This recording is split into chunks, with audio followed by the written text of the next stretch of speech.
2023년 5월 21일 주님의 날 예배를 하나님께 드리겠습니다.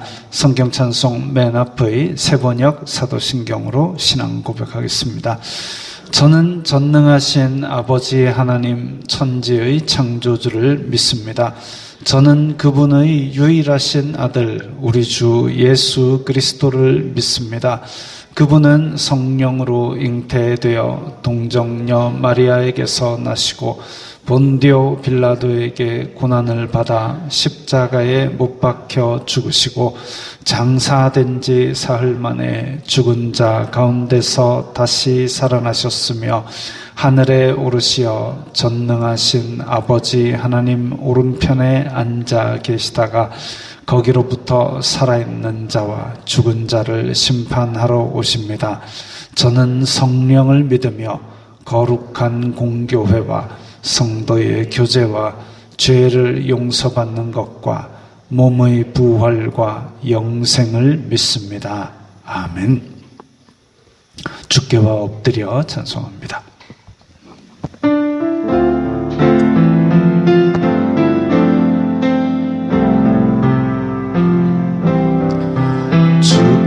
주께와 엎드려 경배드립니다. 주 계신 곳엔 기쁨 가득 무엇과도 누구와도 바꿀 수 없네. 예배드림이 기쁨 됩니다. 한 번 더 합니다. 주께와 엎드려 경배드립니다. 주 계신 곳엔 기쁨 가득 무엇과도 누구와도 바꿀 수 없네. 예배드림이 기쁨 됩니다. 이 시간에는 일주일 동안 살면서 주님의 뜻대로 살지 않았던 것들을 각자 목소리를 내어서 회개의 기도 드리겠습니다. 거룩하신 아버지 하나님 감사합니다. 저희들에게 예배할 수 있는 은혜를 주시니 감사합니다. 주여 불쌍히 여겨 주시옵소서. 저희들은 죄인입니다. 이 세상 속에 살면서 세상이 주는 육신의 정욕, 안목의 정욕, 이생의 자랑을 따라 살았던 것을 용서하여 주시옵소서. 저희들의 마음으로 저희들의 입술로 탐욕과 악독을 바라였던 것을 용서하여 주시옵소서. 저희들이 의로운 척하면서 죄인을 정죄하면서 그 정죄에 빠져서 저희들이 스스로 죄를 짓는 것도 모르고 저희들이 계속 남을 판단하고 살았습니다. 용서하여 주시옵소서. 이 예배를 통하여 저희들의 죄악으로 상한 마음, 상한 심령들이 다시 회복되게 하시고 다시 주님과의 친밀한 교제가 회복될 수 있도록 도와주시옵소서. 그리하여 세상으로 다시 나가서 빛과 소금의 거룩한 영향력을 행사할 수 있도록 도와주시옵소서. 예수님 이름으로 기도드리옵나이다. 아멘. 주품에 찬송하겠습니다. 넘겨주시면 돼요. 네. 반주 조금만 크게.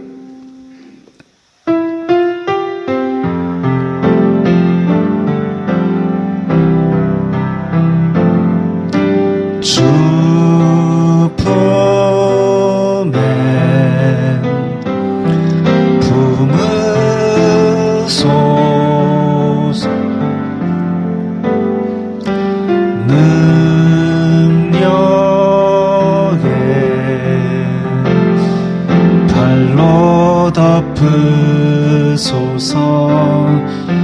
거친 파도 날 향해 와도 주와 함께 날아오르리. 폭풍 가운데 나의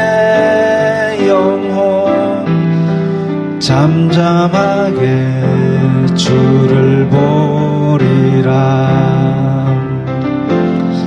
주님 안에 나 거하리.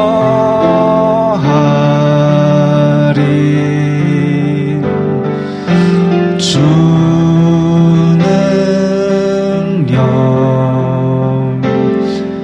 나 잠잠히 믿네. 거친 파도 날 향해 와도 주와 함께 날아오르리. 폭풍 가운데 나의 영혼 잠잠하게 주를 거친 파도 날 향해 와도 거친 파도 날 향해 와도 주와 함께 날아오르리. 폭풍 가운데 나의 영혼 잠잠하게 주를 보리라.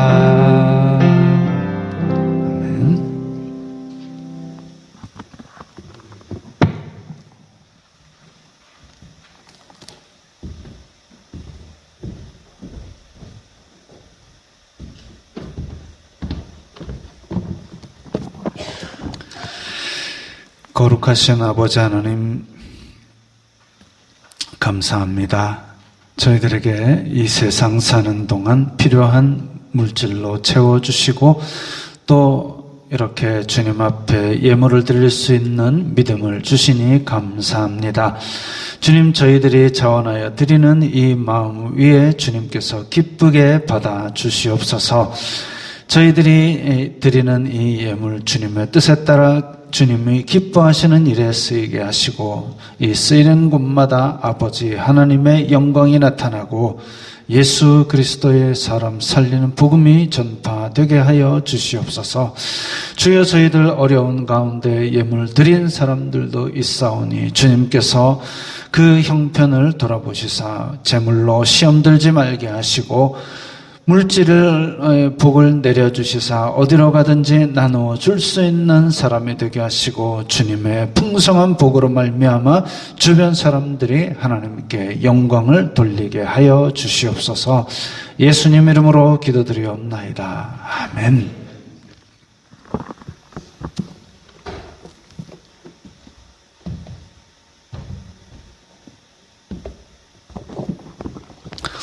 웨스트민스터 신앙고백서 제15장 생명에 이르는 회개, 우리 함께 읽겠습니다. 회개가 죄에 대한 속상의 근거가 될 수 없으며 혹은 죄인이 용서받는 원인도 될 수 없다. 사죄는 그리스도 안에서 거저 주시는 하나님의 은혜의 행위이다. 그러나 회개 없이는 누구든지 사죄를 기대할 수 없을 만큼 회개는 모든 죄인들에게 절대 필요하다. 아무리 작은 죄라도 그 범한 자로 하여금 정죄를 받게 한다. 그와 동시에 아무리 큰 죄라도 그것을 참으로 회개하는 자에게는 정죄를 가져오지 못한다. 자, 우리 앞으로 잠깐만 넘겨주세요. 자, 회개. 우리는 죄인입니다. 죄인들은 다 회개해야 됩니다. 회개라는 것은 우리말로 하면 뉘우칠 회, 고칠 개. 하나님 앞에서 제가 이거 잘못했습니다 라고 고백하고 그걸 고쳐야 되죠. 100% 다 고쳐지지는 않더라도 고치려고 몸부림쳐야 됩니다. 그걸 성경에서는 자기의 죄와 피 흘리기까지 싸워야 된다 그랬습니다. 그런데 그렇게 싸우다가도 잘못 넘어져서 죄 짓잖아요. 지었을 때에 우리는 또 하나님 앞에 엎드려서 잘못했습니다 고백하고 또 그것을 고치기 위해서 무진 애를 써야 됩니다. 그렇게 고치려는 마음을 주시는 분도 성령님이시고 그걸 싸워 나갈 때에 이길 수 있는 힘을 주시는 분도 성령님입니다. 그래서 우리는 죄와 싸우면 10번 싸우면 10번 다 집니다. 그런데 기도하면서 도와주세요 하면서 싸워 나가면 그 중에 이제 9번 지는 걸로 1번 이깁니다. 또 그러다고 계속 싸워 나가면 또 이제 2번 이깁니다. 그렇게 해서 내 몸의 더러운 것들을 하나하나 뿌리 뽑아 나가는 것이 우리가 이 땅에 살아가면서 하는 성화의 과정입니다. 그런데 우리가 회개했다 그래가지고 야 나는 회개했으니까 이 죄 다 없어졌다 그렇게 말하는 거 아니라는 얘기죠. 그렇게 말하는 사람들은 주로 보면 회개하고 돌아서서 또 죄 지으러 가는 사람들입니다. 미국에 도는 짤 중에 그런 거 있습니다. 어떤 사람이 하나 탁 나오면서 하나님께 자전거를 달라고 기도하면 주시지 않지만 자전거를 훔치고 용서해 달라면 용서해 주시지 이러면서 훔친다는 거예요.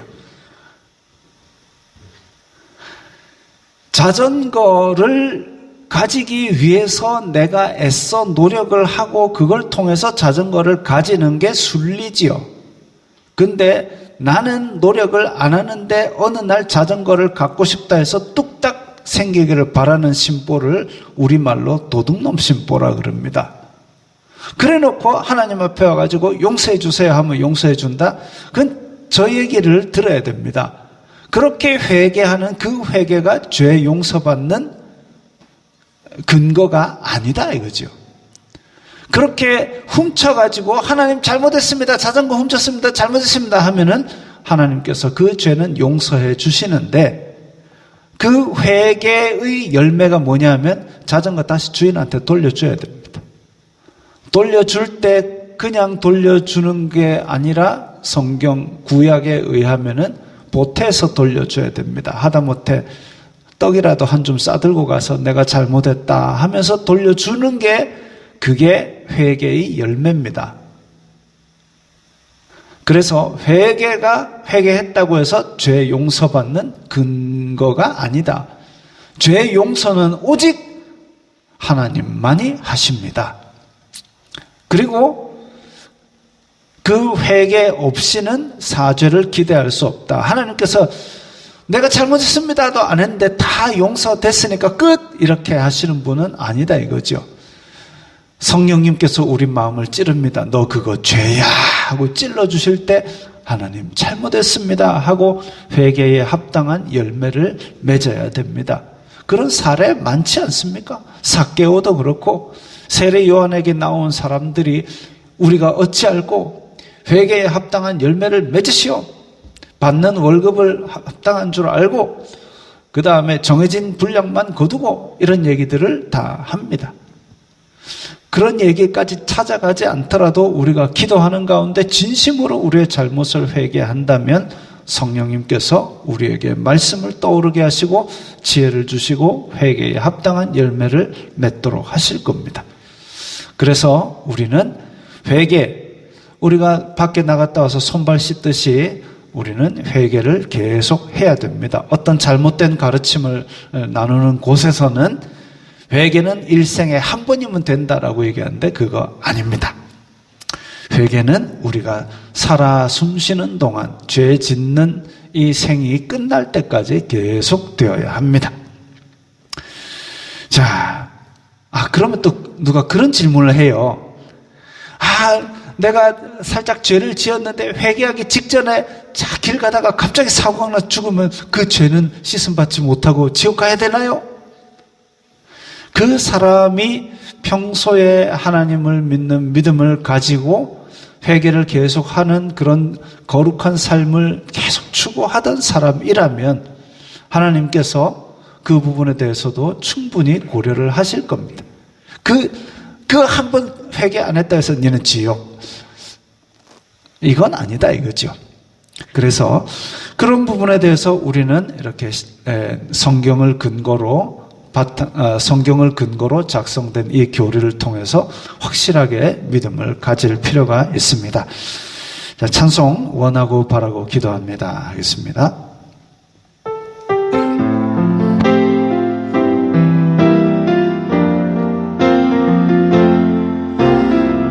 세상을 살아가는 동안에 나의 힘을 의지할 수 없으니 기도하고 낙심하지 말 것은 주께서 참 소망이 되심이라. 하나님의 꿈이 나의 비전이 되고 예수님의 성품이 나의 인격이 되고 성령님의 권능이 나의 능력이 되길 원하고 바라고 기도합니다. 주의 길을 걸어가는 동안에 세상의 것 의지할 수 없으니 감사하고 낙심하지 말 것은 주께서 참 기쁨이 되심이라. 하나님의 꿈이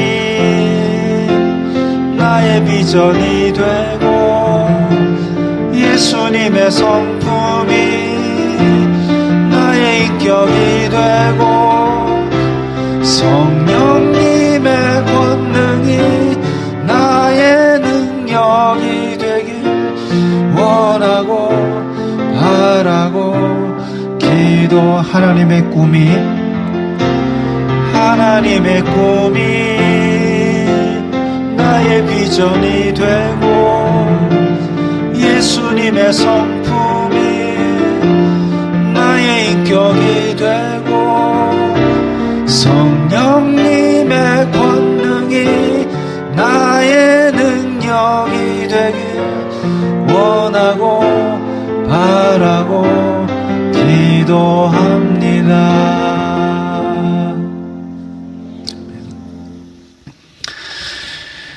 거룩하신 하나님 아버지 감사합니다.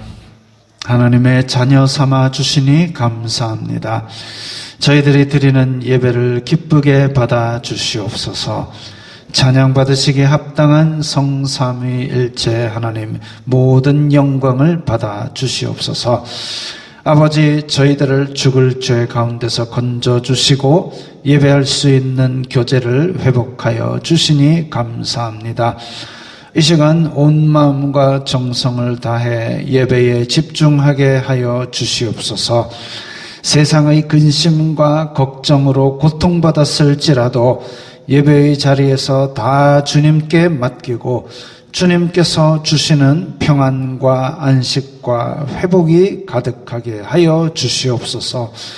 주실 은혜에 대한 설레는 기대를 안고 예배의 자리에 오게 하시고 사모하는 심령마다 풍성한 은혜의 단비로 적셔 주옵소서.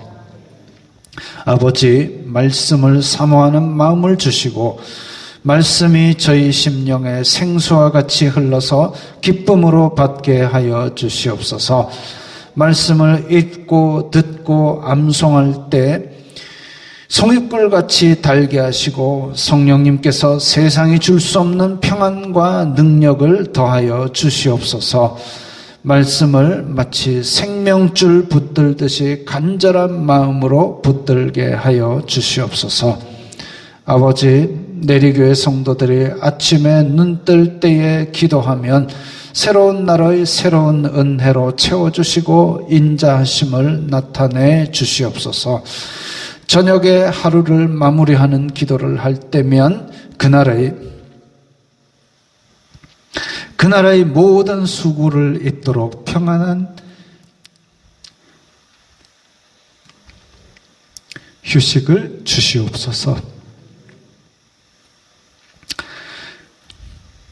꿈에서라도 범죄하지 말게 하시고 무시로 기도하는 성도들의 심령을 지켜 주시옵소서.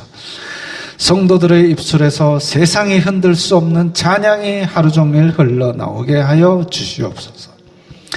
아버지, 코로나 이후 일상이 회복되어 가고는 있지만 러시아가 일으킨 전쟁과 중국의 위협과 기후와 재해가 여전히 저희들을 힘들게 하고 있습니다. 선교지에서도 어려운 소식들이 계속 들려옵니다. 성도들을 보호하여 주시옵소서. 교회를 지켜주시옵소서. 성도들의 일상을 지켜주시고 평안과 은혜가 넘치게 하여 주시옵소서. 오후 팀별 모임에서도 행복한 교제가 이어지고 말씀을 서로 나눌 때 성령님께서 함께하여 기쁨이 충만하게 하여 주시옵소서. 아버지, 교회를 위해 충성하는 마음으로 아침 일찍부터 수고한 성도들에게 풍성한 복을 내려주시고 내리교회와 연계된 선교사와 교회들에게 은혜를 풍성히 내려주시옵소서.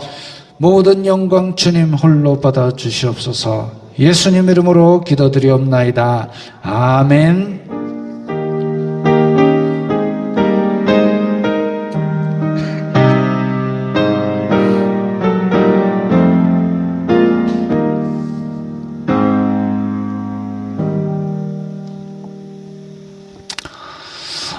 오늘 말씀은 사도행전 4장 5절부터 12절까지의 말씀입니다. 신약성경 192면 사도행전 4장 5절부터 12절까지의 말씀 우리 함께 읽겠습니다. 이튿날 관리들과 장로들과 서기관들이 예루살렘에 모였는데 대제사장 안나스와 가야바와 요한과 알렉산더와 및 대제사장의 문중이 다 참여하여 사도들을 가운데 세우고 묻되 너희가 무슨 권세와 누구의 이름으로 이 일을 행하였느냐. 이에 베드로가 성령이 충만하여 이르되 백성의 관리들과 장로들아, 만일 병자에게 행한 착한 일에 대하여 이 사람이 어떻게 구원을 받았느냐고 오늘 우리에게 질문한다면 너희와 모든 이스라엘 백성들은 알라. 너희가 십자가에 못 박고 하나님이 죽은 자 가운데서 살리신 나사렛 예수 그리스도의 이름으로 이 사람이 건강하게 되어 너희 앞에 섰느니라. 넘겨주세요. 이 예수님은 너희 건축자들의 버린 돌로서 집 모퉁이의 머릿돌이 되었느니라. 다른 이로서는 구원을 받을 수 없나니 천하 사람 중에 구원을 받을 만한 다른 이름을 우리에게 주신 일이 없음이라 하였더라. 아멘. 참 말 잘하죠.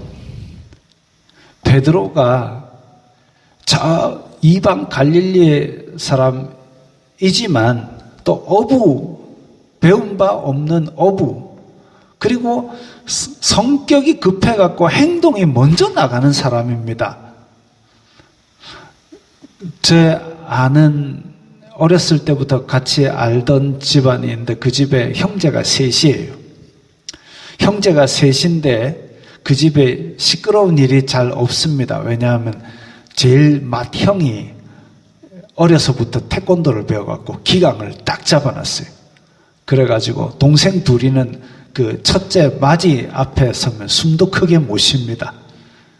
근데 둘째는 성격이 급해요. 베드로 같습니다. 행동이 먼저 나갑니다. 왜? 차분하게 생각을 해야 되는데 이미 손이 나가고 있어요. 셋째는 똑똑합니다. 말빨이 어찌나 좋은지 막 채채채채 말하면 막 찍소리 못합니다. 근데 어느 날 제가 이제 그 집에 놀러를 갔습니다. 놀러를 갔다기보다는 서울 간 김에 잠깐 들렀습니다. 첫째는 이제 집안에 없어요. 그리고 둘째, 셋째가 있었는데 딱 나왔는데 분위기가 심상치 않아요. 그래서 나중에 이제 물어봤죠. 야, 어찌 된 거냐?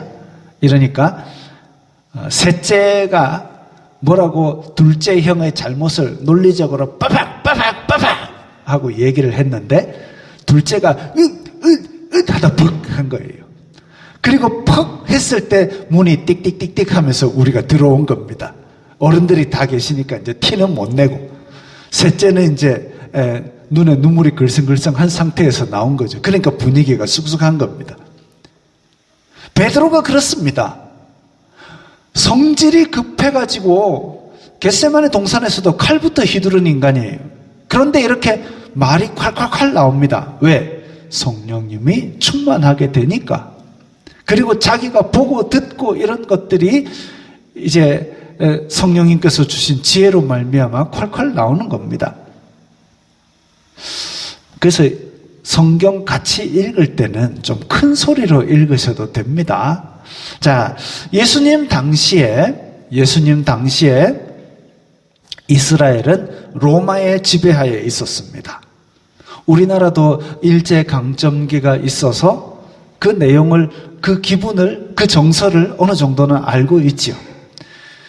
근데 우리나라는 36년밖에 없었지만 이 이스라엘은 꽤 몇백 년 동안 그렇게 다른 나라의 지배, 이어 지배를 받았었습니다. 유대인들은 나라가 힘이 없어가지고 식민지가 된다 해도 율법과 성전은 포기할 수가 없었습니다. 이미 바벨론으로 통째로 잡혀갔다가 회복된 역사가 있고, 그때에도 하나님께서 성전을 세우라 라고 말씀을 하셨고, 그래서 율법과 성전은 어찌 보면 이 식민지 지배를 당하던 시절의 희망과도 같은 존재였습니다. 이것조차 없어지면 우리는 하나님께서 우리를 버렸구나 하고 낙심하고 절망할 수밖에 없는 그런 상황이죠.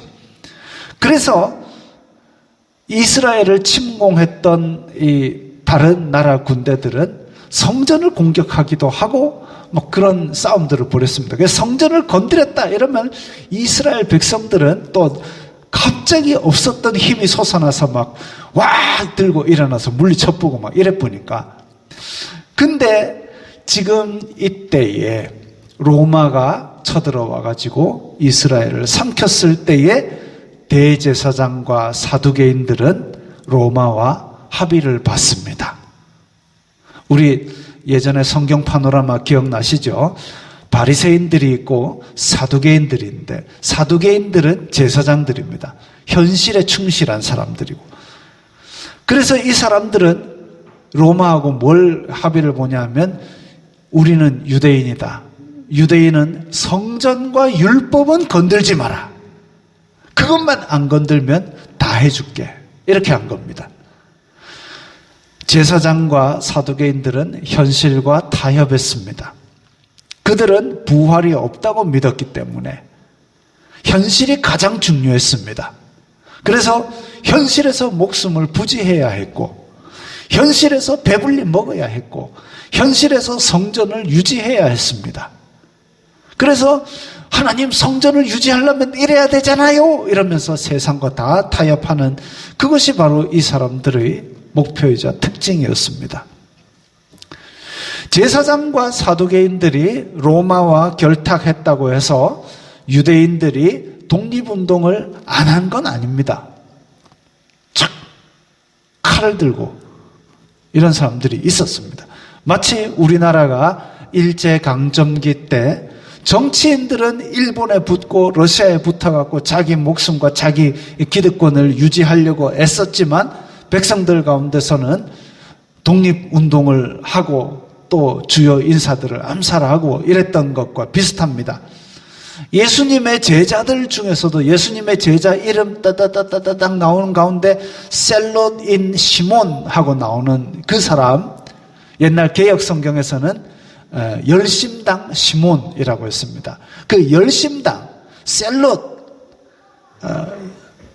그리고 혹시 스타크래프트 게임 하는 사람들 질럿, 그 가가지고 칙칙 찌르는 질럿, 이게 바로 열심당 셀롯인입니다.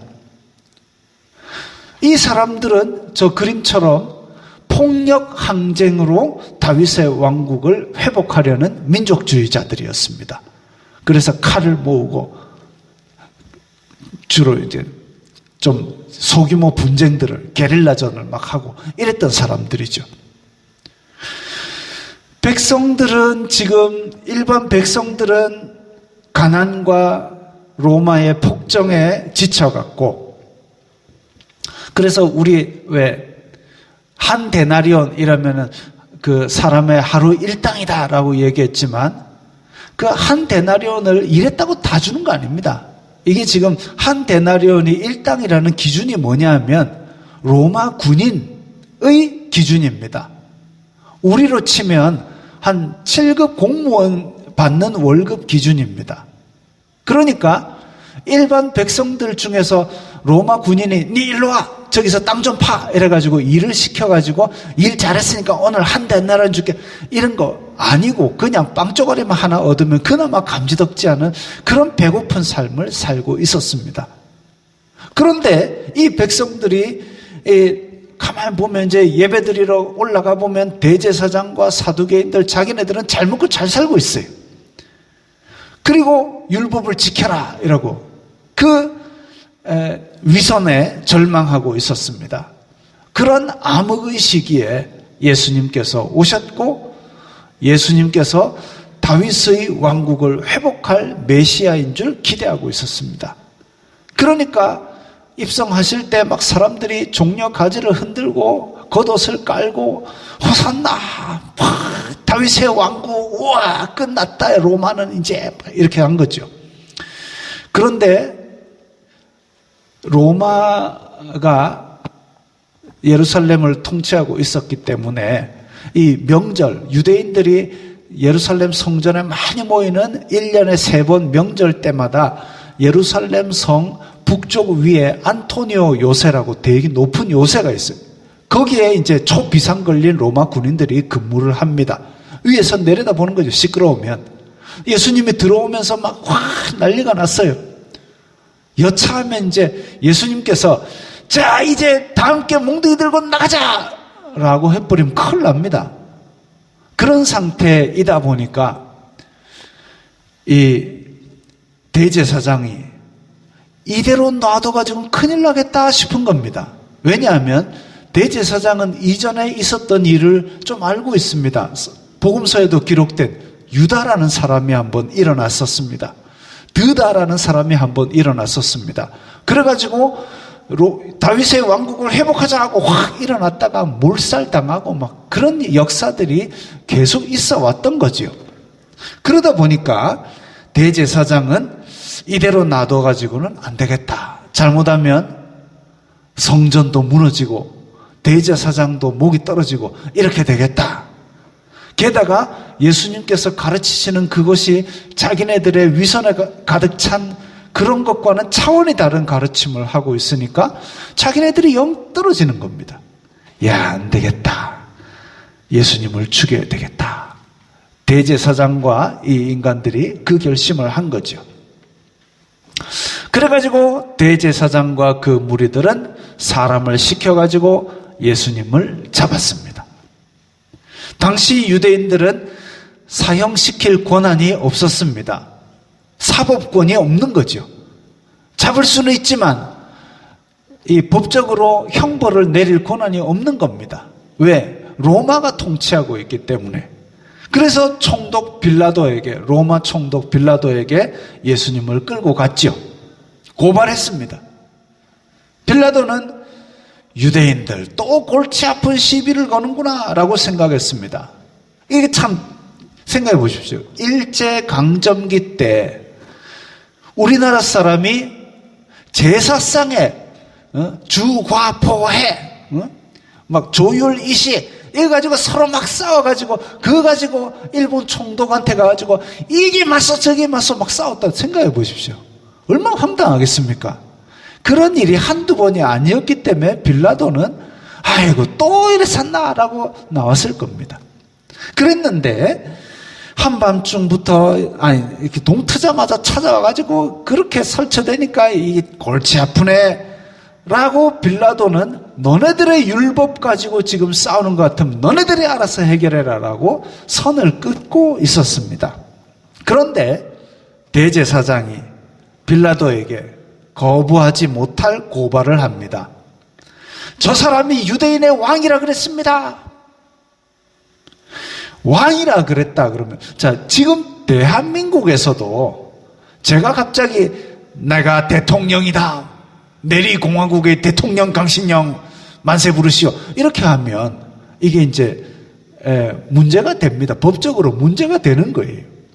근데 고대 왕국에서 왕이 있는데 딴 놈이 내가 왕이다 이러면 반역죄입니다. 반역죄는 일단 그 사람은 사형이고요. 그 사람의 가족들도 줄줄이 잡혀 들어갑니다. 그래서 역적의 집안이라는, 왜 우리 사극 같은 데서도 보잖아요.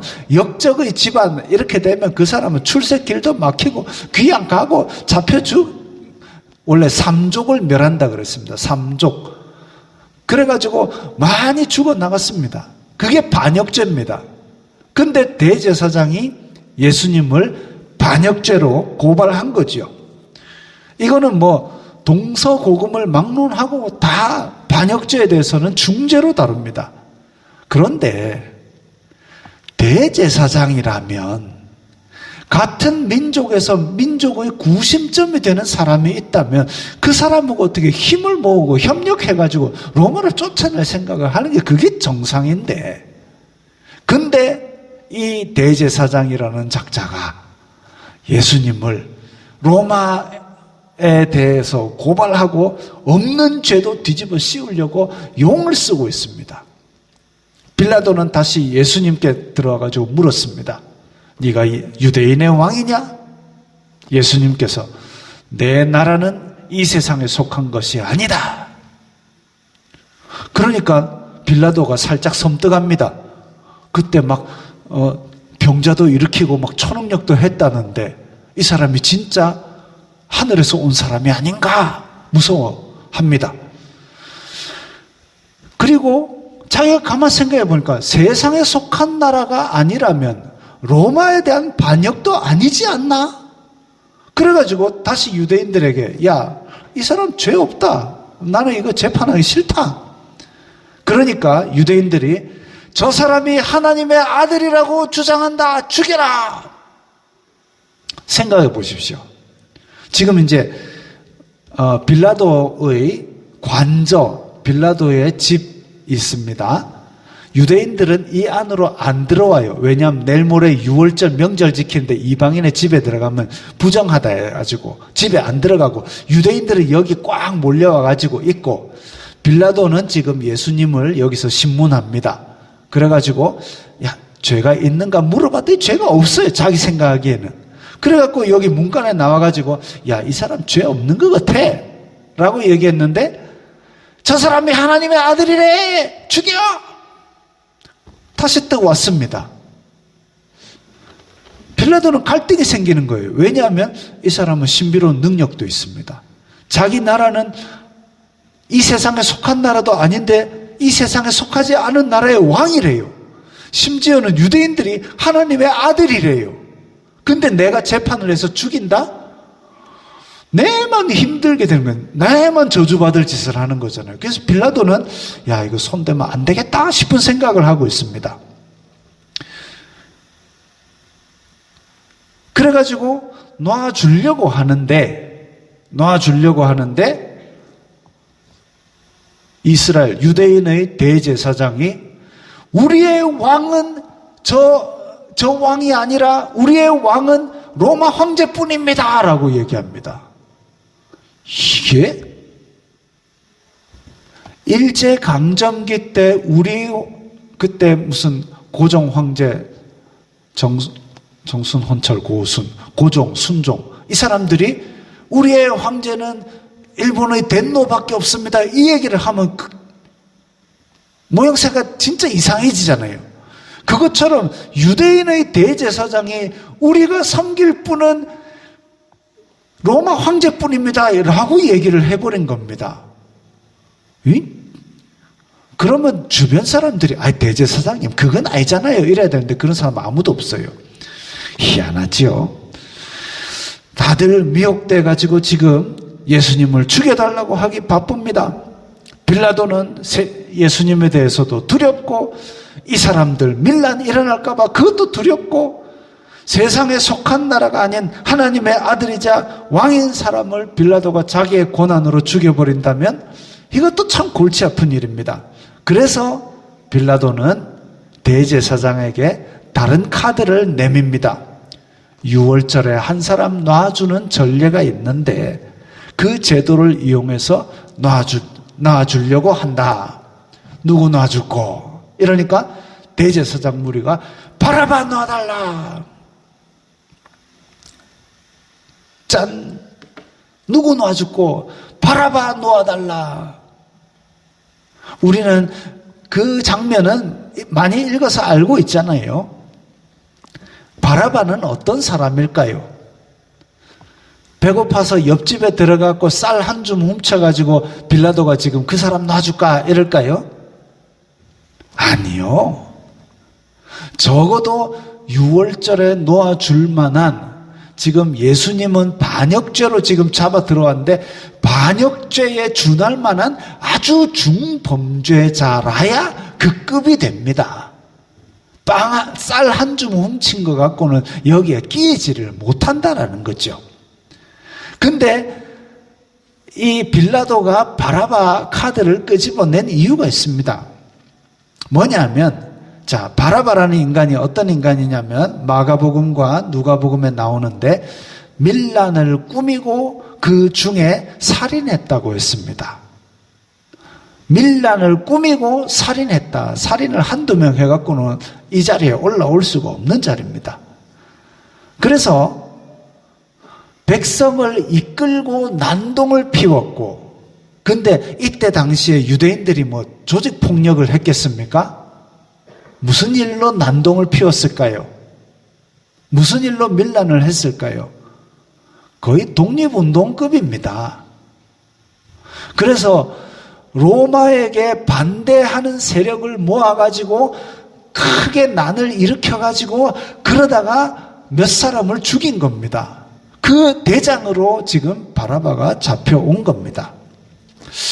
제가 그래서 바라바라는 걸 찾아보니까 옛날 영화, 60년대 영화에 안소니 퀸 주연의 영화가 있더라고요. 바라바 이래가지고.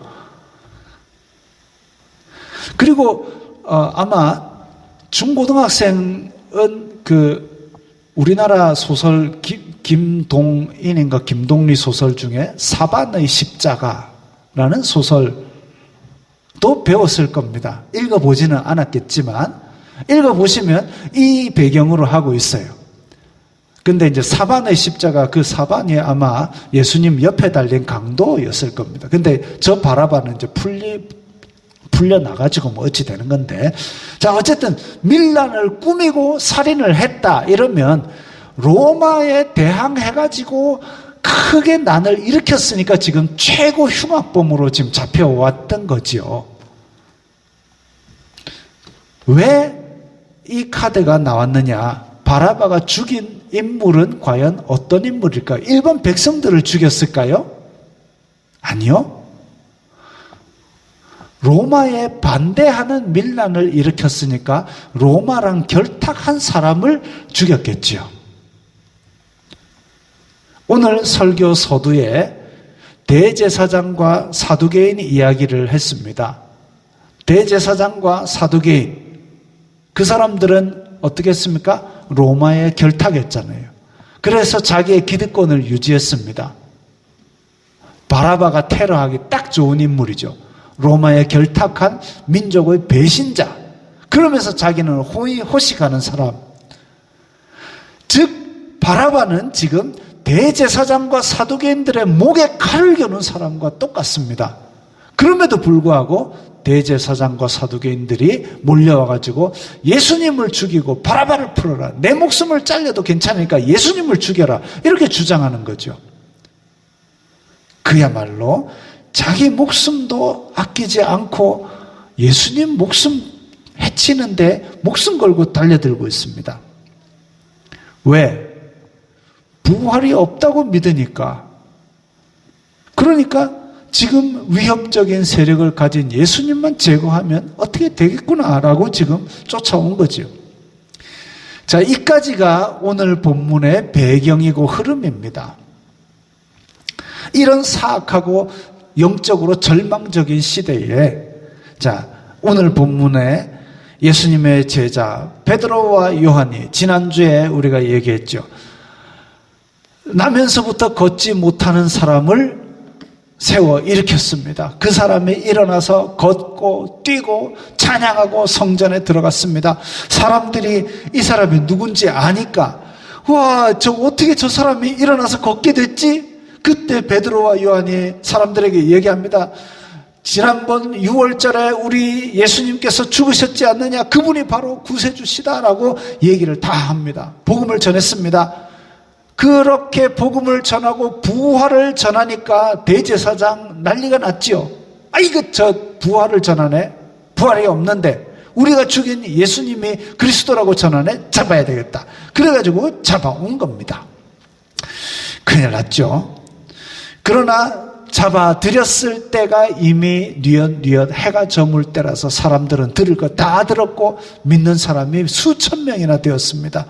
그리고 이 베드로와 요한을 가두어 놓고 그 다음에 긴급 총회를 소집했습니다. 산헤드린 공회를 소집했습니다. 오늘 보면 이름이 몇 명 나오지요. 안나스와 가야바와 요한과 알렉산더 및 대제사장의 문중이 다 참여했고, 안나스 가야바는 압니다. 가야바가 대제사장이고 그 장인이 안나스고, 근데 요한과 알렉산더라는 거 보니까 아마 그 밑에 다음 대제사장급인 것 같아요. 그런 사람들이 있습니다.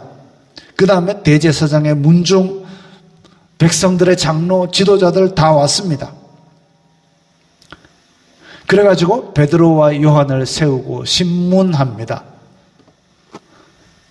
신분제가 있던 사회에서 지금 유대인은 신분제가 있는 사회입니다. 갈릴리에서 왔다 그러면 저 이방인 취급받습니다. 왜냐하면 아람 땅과 접해 있어가지고 거의 아람 사람하고 섞인 사람들도 많고, 그래서 갈릴리는 저 이방의 갈릴리라 불렀습니다. 그리고 이 사람들은 어부입니다. 목축, 농부, 그 밑에가 어부입니다. 그래서 이스라엘 사람들 바다에 들어가는 것도 별로 안 좋아하고 바다랑 친하게 지내는 것도 별로 안 좋아하는데 그것 맡은 사람이니까 아주 낮게 보는 사람들, 가장 낮은 층의 어부 출신 베드로와 요한, 그 다음에 유대인들의 가장 높은 대제사장과 공회원들이 있는 이 자리에서 지금 마주친 거죠. 그러니까 대제사장과 공회원들이 지금 예수님도 잡아 죽였는데 이 베드로와 요한 못 죽이겠습니까? 그러나 베드로와 요한은 긴장하지도 않고 떨지도 않고 성령님께서 주시는 힘으로 차분하게 복음을 전했습니다. 그게 오늘 우리가 읽은 본문입니다. 하나님의 구원의 날은 믿는 자에게는 은혜의 날이고 믿지 않는 자에게는 심판의 날입니다. 양면입니다. 우리 다들 그 집에 이런 거 하나쯤은 갖고 계시죠? 미켈란젤로가 천정에 그린 최후의 심판, 집에 하나씩 안 갖고 계세요? 그럼 여기 자세히 보세요. 가운데 이제 하나님께서 최후의 심판을 하시는데, 저 장면은 TV나 이런 데서 많이 나오지만 저 밑에 시커먼 곳을 한번 보세요. 분위기가 좀 음침하지요? 최후의 심판은 믿는 자들에게는 은혜의 날이고 눈물 닦아주시는 날이지만 믿지 않는 자들, 심판의 대상에게는 끝없는 절망의 날이고 참혹한 날입니다. 그런데 지금 이 메시지가 베드로가 대제사장 앞에서 외치는 이 메시지가 바로 은혜와 심판을, 은혜와 공포를 동시에 선포하고 있습니다. 나면서 걷지 못하던 자가 일어난 이 기적은 예수님의 이름으로 일어난 것이다. 그런데 이 예수님은 바로 너희들이 십자가에 못 박아 죽였다. 대제사장 등골에 소름이 쫙 끼치면 땀이 두 줄 주르르 흘렀을 겁니다. 두 줄인지 이런 거는 성경에 안 나옵니다만은 바로 당신이 죽였다. 그러나 하나님께서 다시 살리셔서 우리의 구세주가 되셨다. 그야말로 소름이 쫙쫙 끼치는 복음의 선포이죠. 대제사장과 공회원들은 지금 경악과 공포에 사로잡혔습니다. 왜냐하면 자기네 자신들이 죽인 걸 알고 있잖아요. 자기네들이 부활이 없다고 믿고 예수님을 담대하게 죽였는데 살아나셨습니다. 40일 동안이나 돌아다니셨습니다. 그걸 자기네들도 보았고 들었습니다. 이야, 큰일 났습니다. 자기네들이 죽인 분이 왕이 되어서 돌아왔으니까 그저 이제 엎드려 목숨을 구걸해야 될 판입니다. 혹시라도 다른 길이 있다면 도망치겠는데 베드로가 쐐기를 박아버립니다. 다른 이로서는 구원을 받을 수 없나니. 자, 우리 같이 읽을까요? 천하 사람 중에 구원을 받을 만한 다른 이름을 우리에게 주신 일이 없음이라 하였더라. 하나님의 진노에서 우리를 구원하실 분은 오직 예수님 한 분뿐입니다. 다른 이름은 없습니다. 예수님께서 2000년 전에 오셔서 우리의 구원을 이루셨는데 다시 오실 때는 공중에서 나타나시고 바로 아까 그림 같은 최후의 심판이 있을 겁니다. 그러니까 지금 예수님의 이름으로 지가 왔다고 하는 사람들은 다 사기꾼이고 강도들입니다. 예수님과 사람 사이에 끼어들어갖고 지가 뭐 좀 한다는 것들도 다 사기꾼입니다. 구원받을 만한 이름이 예수님 뿐이고 우리는 그 예수님만 의지하면 됩니다. 아유, 우리 마누라 치맛자락 붙들고, 아니요. 아유, 우리 강 목사 치맛자락, 저는 치마를 안 입습니다. 오직 예수, 그 이름에 구원이 있고 생명이 있습니다. 이 말씀 생각하시면서 우리도 베드로와 요한처럼 성령님께서 도와주셔서 이 담대한 믿음으로 살아가게 해주세요. 우리도 담대하게 복음 전하게 해주세요. 다 함께 결단하는 기도를 드리겠습니다. 거룩하신 아버지 하나님 감사합니다. 저희들에게 구원의 이름, 부활의 이름, 생명의 이름, 예수 그리스도의 이름을 주시니 감사합니다. 이 예수님을 믿는 믿음으로 저희들이 이 세상을 살아가기 원하오니 주여, 저희들이 이 예수님의 이름을 가진 것을 깊이 생각하고 성령님의 주시는 믿음과 능력으로 말미암아 이 세상 가운데 담대히 전하고 살게 하여 주시옵소서. 예수 그리스도의 이름만 의지하고 붙들고 그 힘, 그 이름의 능력이 우리의 능력이 되게 도와주시옵소서. 아버지, 저희들이 예수님의 이름에 합당한 삶의 열매를 맺어가며 살게 하여 주시옵소서. 그리하여 이 세상에 감당 못할 그리스도인이 되게 하시고 저희들이 각자의 삶에서 승리하게 도와주시옵소서. 예수님 이름으로 기도드리옵나이다. 아멘. 하나님께서 당신을 통해 하겠습니다.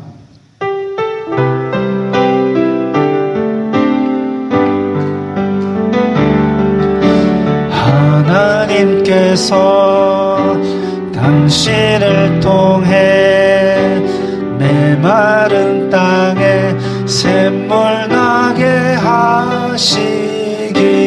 가난한 영혼, 목마른 영혼, 당신을 통해 주 사랑 알기 원하네.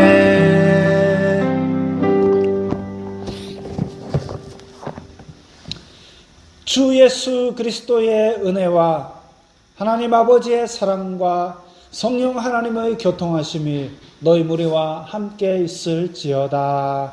아멘.